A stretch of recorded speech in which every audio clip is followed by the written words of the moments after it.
अथ प्रथमोऽध्यायः। धृतराष्ट्र उवाच धर्मक्षेत्रे कुरुक्षेत्रे समवेताः युयुत्सवः मामकाः पाण्डवाश्चैव किमकुर्वत संजय। धृतराष्ट्र ने कहा, हे संजय, धर्म भूमि कुरुक्षेत्र में युद्ध की इच्छा से एकत्र हुए मेरे तथा पांडु के पुत्रों ने क्या किया? संजय उवाच दृष्ट्वा तो पाण्डवानीकं व्यूढं दुर्योधनस्तदा आचार्यम् उपसंगम्य राजा वचनमब्रवीत्। संजय ने कहा, हे राजन, पांडु पुत्रों द्वारा सेना की व्यूह रचना देखकर राजा दुर्योधन अपने गुरु के पास गया और उसने ये शब्द कहे, पश्येतां पाण्डुपुत्राणाम् आचार्य महतीं चमूं व्यूढां द्रुपदपुत्रेण तव शिष्येण धीमता। हे आचार्य, पांडु पुत्रों की विशाल सेना को देखें, जिसे आपके बुद्धिमान शिष्य द्रुपद के पुत्र ने इतने कौशल से व्यवस्थित किया है। अत्र शूरा महेश्वासा भीमार्जुन समायुधि युयुधानो विराटश्च द्रुपदश्च महारथः।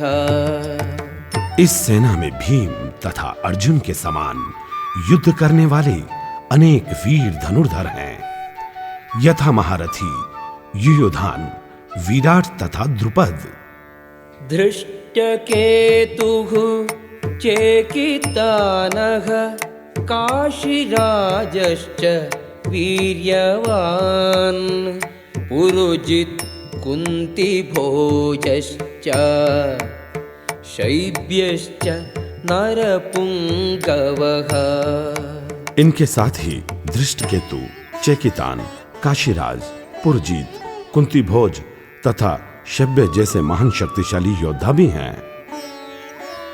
युधामन्युश्च विक्रांत उत्तमौजाश्च वीर्यवान् सौभद्रो द्रौपदेयाश्च सर्व एव महारथाः।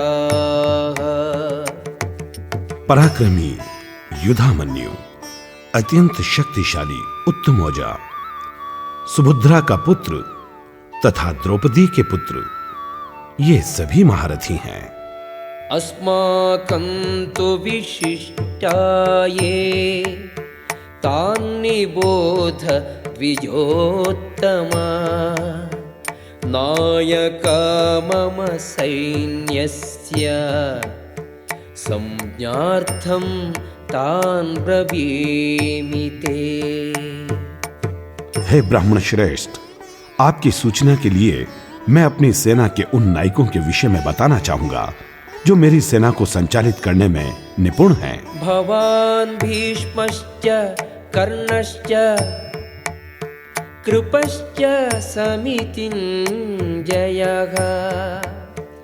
अश्वत्थामा विकर्णश्च सौमदत्तिः तथैव च। ऐसे अन्य अनेक वीर भी हैं जो मेरे लिए अपना जीवन त्याग करने के लिए उद्यत हैं। वे विविध प्रकार के हथियारों से सुसज्जित हैं और युद्ध विद्या में निपुण हैं। अन्ये च बहवः शूराः मदर्थे त्यक्तजीविताः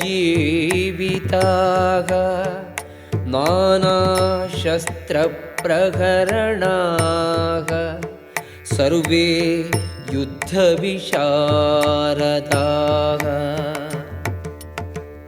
ऐसे अन्य अनेक वीर भी हैं जो मेरे लिए अपना जीवन त्याग करने के लिए उद्यत हैं।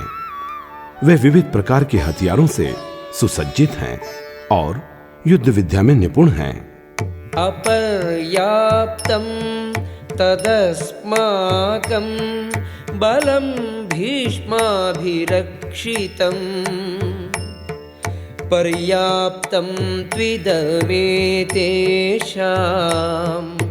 बलं भीमाभिरक्षितम्।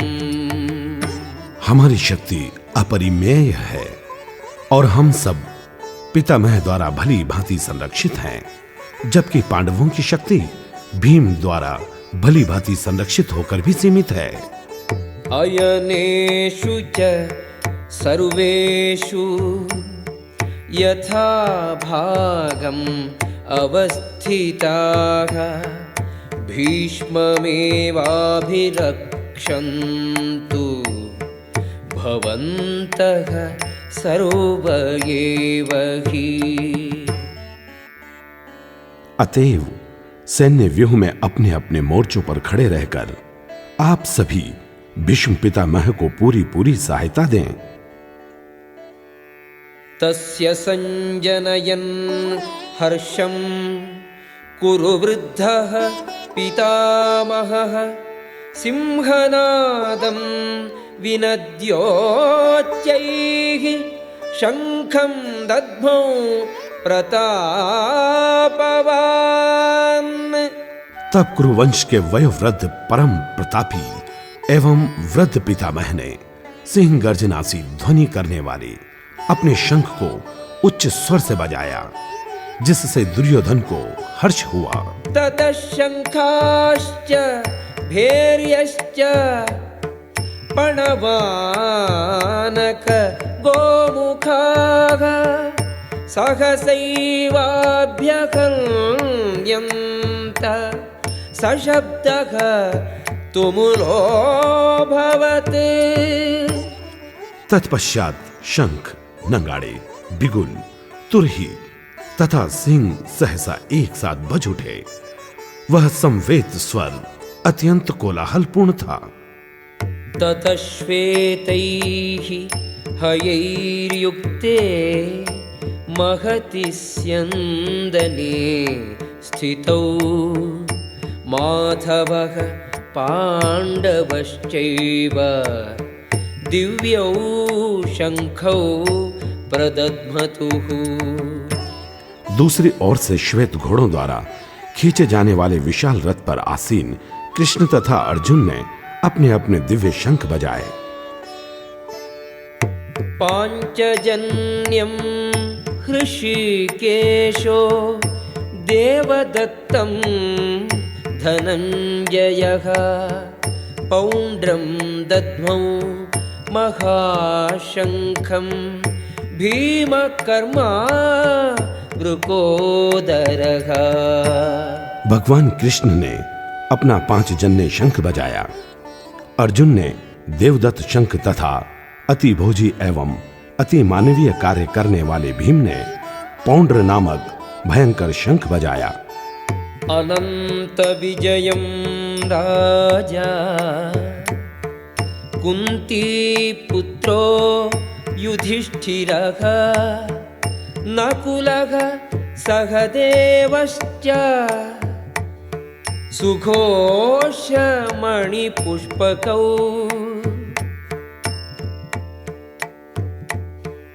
काश्यश्च परमेश्वासः शिखण्डी च महारथः धृष्टद्युम्नो विराटश्च सात्यकिश्च पराजितः द्रुपदो द्रौपदेयाश्च सर्वशः पृथिवीपते सौभद्रश्च महाबाहुः शंखान् दद्मुः पृथक् पृथक्। हे राजन, कुंती पुत्र राजा युधिष्ठिर ने अपना अनंत विजय नामक शंख बजाया तथा नकुल और सहदेव ने सुघोष एवं मणि पुष्पक शंख बजाए। महान धनुर्धर काशीराज, परम योद्धा शिखंडी, धृष्टद्युम्न, विराट, अजय सात्यकी, द्रुपद, द्रौपदी के पुत्र तथा सुभद्रा के महाबाहु पुत्र आदि सबों ने अपने अपने शंख बजाए। सघोषो धार्तराष्ट्राणां हृदयानि व्यदारयत्। नभश्च पृथिवीं चैव तुमुलो व्यनुनादयन्। इन विभिन्न शंखों की ध्वनि कोलाहल पूर्ण बन गई, जो आकाश तथा पृथ्वी को शब्दायमान करती हुई धृतराष्ट्र के पुत्रों के हृदयों को विदीर्ण करने लगी। अथ व्यवस्थितान् दृष्ट्वा धार्तराष्ट्रान् कपिध्वजः प्रवृत्ते शस्त्रसम्पाते धनुरुद्यम्य पाण्डवः। हृषीकेशं तदा वाक्यम् इदम् आह महीपते। उस समय हनुमान से अंकित ध्वजा लगे रथ पर आसीन पांडु पुत्र अर्जुन अपना धनुष उठाकर तीर चलाने के लिए उद्यत हुआ। हे राजन, धृतराष्ट्र के पुत्रों को व्यूह में खड़ा देखकर अर्जुन ने श्री कृष्ण से ये वचन कहे। अर्जुन उवाच सेनयोरुभयोर्मध्ये रथं स्थापयमेच्युत। यावदेतान्निरीक्षेऽहं योद्धुकामान् अवस्थितान्। कैर्मया सह योद्धव्यम् अस्मिन् रणसमुद्यमे। अर्जुन ने कहा, हे अच्युत, कृपा करके मेरा रथ दोनों सेनाओं के बीच ले चलें, जिससे मैं यहाँ उपस्थित युद्ध की अभिलाषा रखने वालों को और शस्त्रों की इस महान परीक्षा में जिनसे मुझे संघर्ष करना है उन्हें देख सकूं। योत्स्यमानान् अवेक्षेऽहं ययेतेऽत्र समागताः। धार्तराष्ट्रस्य दुर्बुद्धेः युद्धे प्रियचिकीर्षवः। मुझे उन लोगों को देखने दीजिए जो यहाँ पर धृतराष्ट्र के दुर्बुद्धि पुत्र को प्रसन्न करने की इच्छा से लड़ने के लिए आए हुए हैं। संजय उवाच एवमुक्तो हृषीकेशो गुडाकेशेन भारत।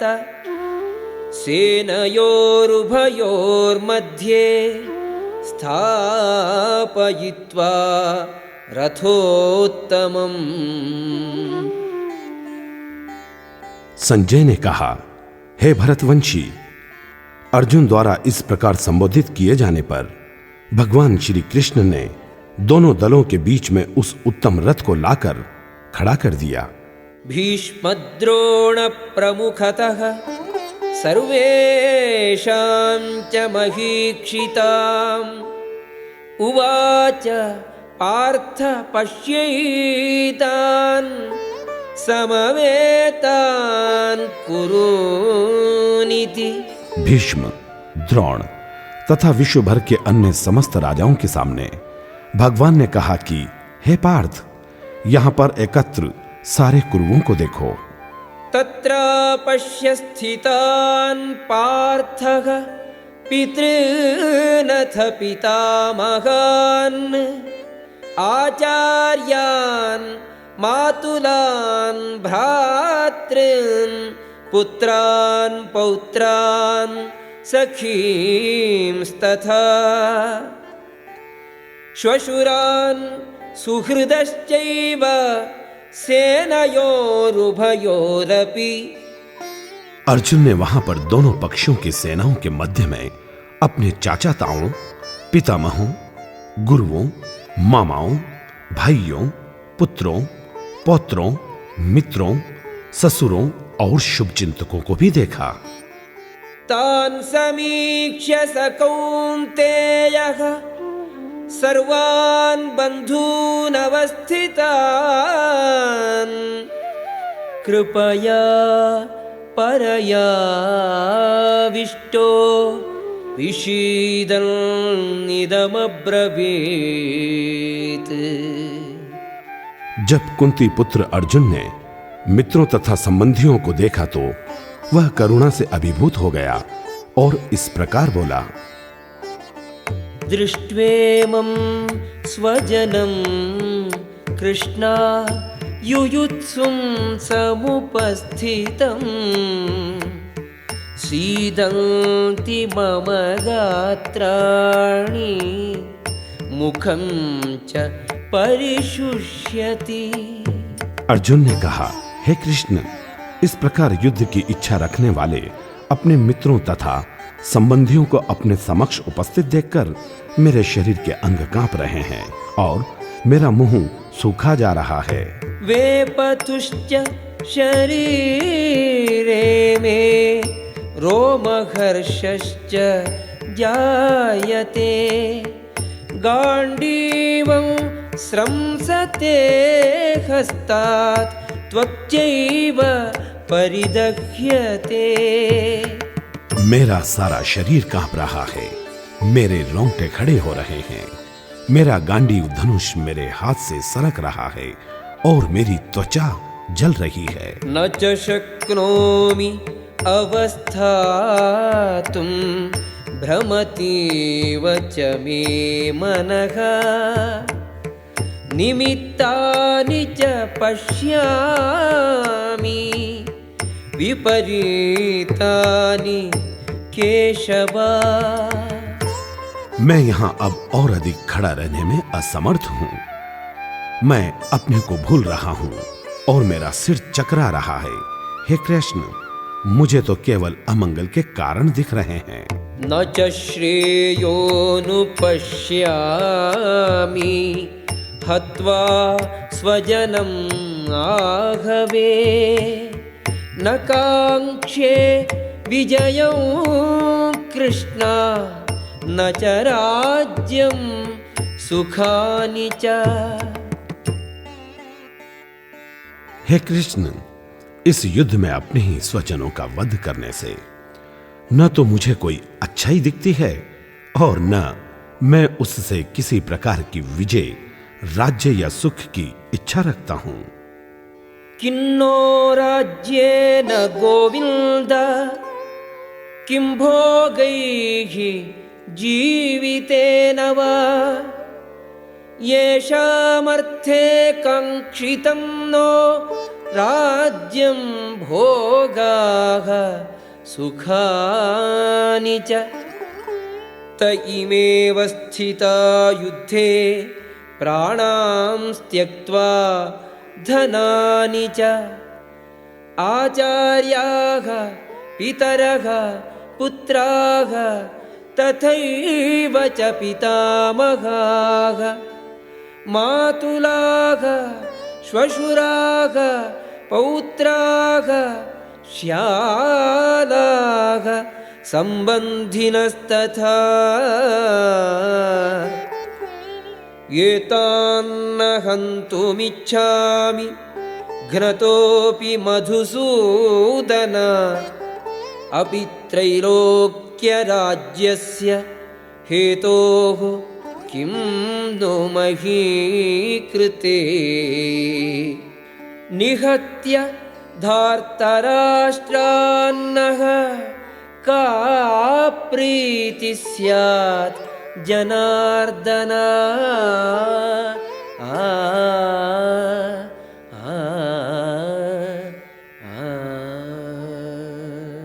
हे गोविंद, हमें राज्य, सुख अथवा इस जीवन से क्या लाभ, क्योंकि जिन सारे लोगों के लिए हम उन्हें चाहते हैं वे ही इस युद्ध भूमि में खड़े हैं।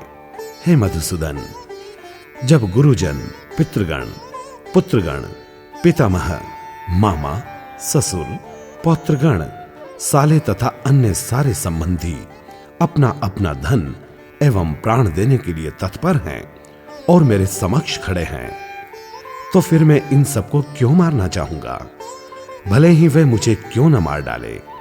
हे जीवों के पालक, मैं इन सबों से लड़ने को तैयार नहीं, भले ही बदले में मुझे तीनों लोग क्यों न मिलते हों।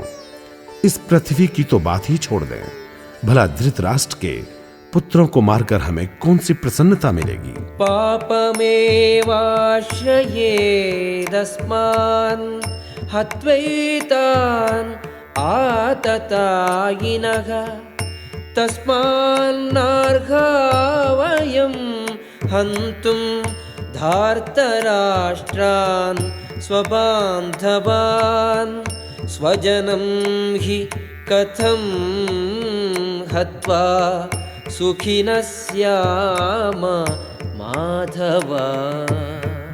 यदि हम ऐसे आतताइयों का वध करते हैं तो हम पर पाप चढ़ेगा, अतः यह उचित नहीं होगा कि हम धृतराष्ट्र के पुत्रों तथा उनके मित्रों का वध करें। हे लक्ष्मीपति कृष्ण, इससे हमें क्या लाभ होगा और अपने ही कुटुंबियों को मारकर हम किस प्रकार सुखी हो सकते हैं। यद्यप्येते न पश्यन्ति लोभोपहत चेतसः कुलक्षयकृतं दोषं मित्रद्रोहे च पातकम् कथं न ज्ञेयम् अस्माभिः पापादस्मात् निवर्तितुं कुलक्षयकृतं दोषं प्रपश्यद्भिः जनार्दन। हे जनार्दन, यद्यपि लोभ से अभिभूत चित्त वाले ये लोग अपने परिवार को मारने या अपने मित्रों से द्रोह करने में कोई दोष नहीं देखते, किंतु हम लोग जो परिवार के विनष्ट करने में अपराध देख सकते हैं, ऐसे पाप कर्मों में क्यों प्रवृत्त हों। कुलक्षये प्रणश्यन्ति कुलधर्माः सनातनाः धर्मे नष्टे कुलं कृत्स्नम् अधर्मोऽभिभवत्युत। कुल का नाश होने पर सनातन कुल परंपरा नष्ट हो जाती है और इस तरह शेष कुल भी अधर्म में प्रवृत्त हो जाता है। अधर्माभिभवात् कृष्णा प्रदुष्यन्ति कुलस्त्रियः स्त्रीषु दुष्टासु वार्ष्णेय जायते वर्णसंकरः। हे कृष्ण, कुल में अधर्म प्रमुख होने पर स्त्रियां दूषित होती हैं और स्त्रीत्व के पतन से हे वृष्णिवंशी अवांछित संतानें उत्पन्न होती हैं। संकरो नरकायैव कुलघ्नानां कुलस्य च पतन्ति पितरो ह्येषां लुप्तपिण्डोदकक्रियाः। अवांछित संतानों की वृद्धि से निश्चय ही परिवार के लिए तथा पारिवारिक परंपरा को विनष्ट करने वालों के लिए नारकीय जीवन उत्पन्न होता है। ऐसे पतित कुलों के पुरखे गिर जाते हैं, क्योंकि उन्हें जल तथा पिंड दान देने की क्रियाएं समाप्त हो जाती हैं।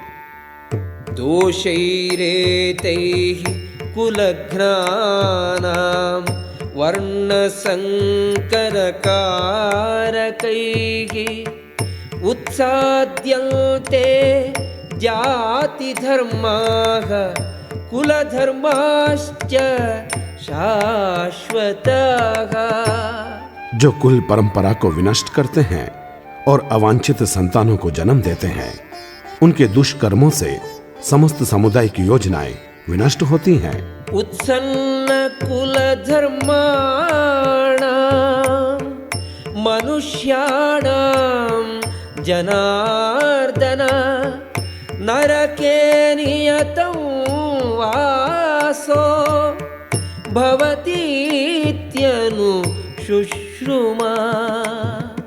हे प्रजापालक कृष्ण, मैंने गुरु परंपरा से सुना है कि जो लोग कुल धर्म का विनाश करते हैं वे सदैव नरक में वास करते हैं। अहो बत महत्पापं कर्तुं व्यवसिता वयं यद्राज्य सुखलोभेन हन्तुं स्वजनम् उद्यताः। ओह, कितने आश्चर्य की बात है कि हम सब जघन्य पाप कर्म करने के लिए उद्यत हो रहे हैं। राज्य सुख भोगने की इच्छा से प्रेरित होकर हम अपने ही संबंधियों को मारने पर तुले हैं। यदि माम अप्रतीकारम् अशस्त्रं शस्त्रपाणयः धार्तराष्ट्रा रणे हन्युः तन्मे क्षेमतरं भवेत्। यदि शस्त्रधारी धृतराष्ट्र के पुत्र मुझ निहत्थे तथा रणभूमि में प्रतिरोध न करने वाले को मारें तो ये मेरे लिए श्रेयस्कर होगा। संजय उवाच एवमुक्त्वा अर्जुनः संख्ये रथोपस्थ उपाविशत् विसृज्य सशरं चापं शोकसंविघ्नमानसः।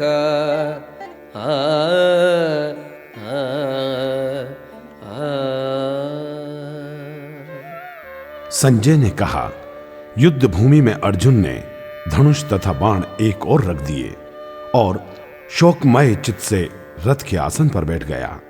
ओम तत्सदिति श्रीमद्भगवद्गीतासु उपनिषत्सु ब्रह्म विद्यायां योगशास्त्रे श्रीकृष्णार्जुन संवादे अर्जुन विषादयोगो नाम प्रथमोऽध्यायः।